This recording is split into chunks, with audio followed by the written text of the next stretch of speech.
اومدی اینجا؟ بعد از اتو می آوردمش. تو خونه برای این کارا کلی خدمه هست. چرا تو انجامش میدی؟ بله میدونم، اما وقتی کارای تو رو انجام میدم حس خوبی دارم. اتوش خراب میشه رحیم، خیلی زحمت کشیدم.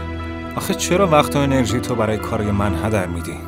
رحیم چرا اینجوری میکنی؟ اصلا معلومه چی میگی؟ اتو کردم چون دلم خواست. چرا عصبانی میشی؟ ببین فریده، خوابی که دیدی تعبیر نمیشه. اشکالی نداره، منو دوست نداشته باش، اما من بازم دوستت دارم رحیم. این حق منه. رحیم تو میتونی حق منو قبول نکنی، اما حتی اگه بخوای نمیتونی حق دوست داشتن تو ازم بگیری.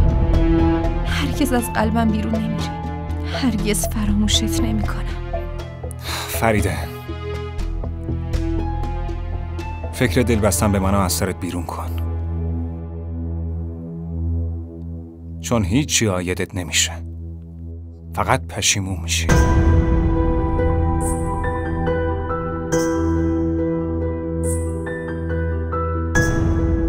اگه پشیمونی تو سرنوشتمه، من بازم دوست دارم رحیم.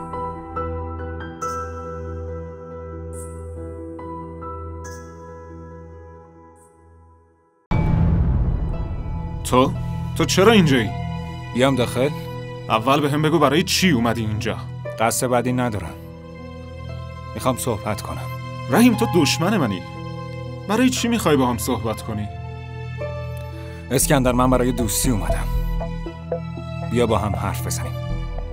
دوستی؟ تو داری جانانو عذاب میدی با کسی که جانان ازش متنفره. دوست نیستم.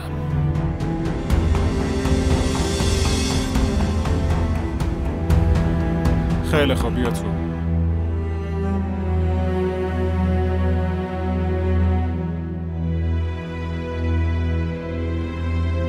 باشین.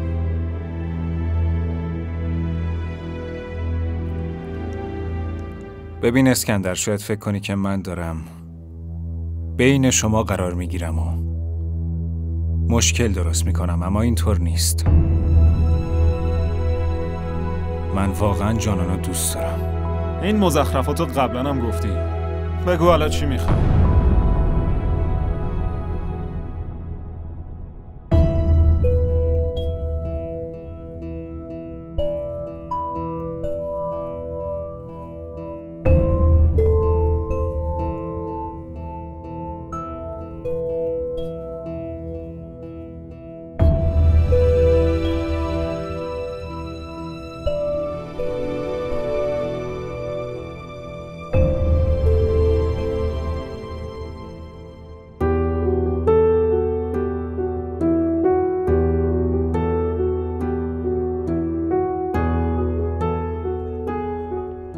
اشواق موافقه، اما جانان نه.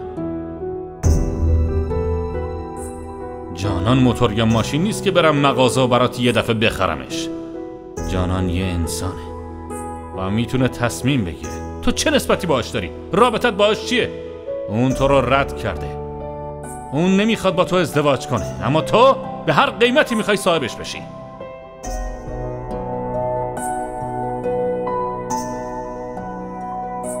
فکر کنم دیوونه شدی. آره؟ میخوای من برات با جانان حرف بزنم؟ به خاطر من نه، به خاطر جانان.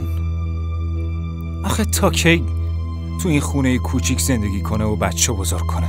فکر نمی‌کردم اینقدر احمق باشی. یادت نره که من جانانو دوست دارم، خیلی هم دوستش دارم، با این تفاوت که من هیچ وقت بهش نگفتم. اسکندر، تو نمیتونی چیزی بهش بگی. چرا متوجه نیستی؟